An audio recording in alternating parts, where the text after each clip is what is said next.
ধরে নিয়ে সাপ তুলেছে পুকুর ধারে এসে।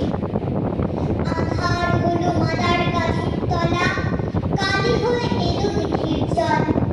ঘাটের থেকে সবাই এলো ফিরে, মাঠের থেকে এলো চাষের দল। মনে কর না উঠল সাঁঝের তারা, মনে কর না সন্ধে হলো যেন। রাতের বেলা দুপুর যদি হয়, দুপুর বেলা রাত হবে না কেন? আমার দ্বিতীয় কবিতাটি হলো কবি রবীন্দ্রনাথ ঠাকুরের লেখা তাল গাছ। তাল গাছ এক পায়ে দাঁড়িয়ে সব গাছ ছাড়িয়ে উঁকি মারে আকাশে। মনে সাত কালো মেঘে পড়ে যায়, একেবারে উড়ে যায়, কোথা পাবে বাতাসে।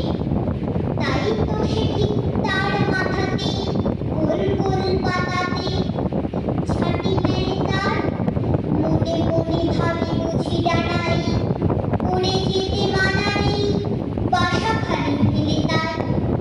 সারাদিন ঝরঝর থরথর কাঁপে পাতা কত্তর, করে যেন ভাবে।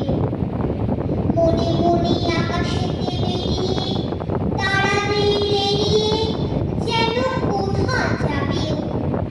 তারপরে হাওয়া যেই নেমে যায়, পাতা কাঁপা থেমে যায়, ফেরে তার মনটি।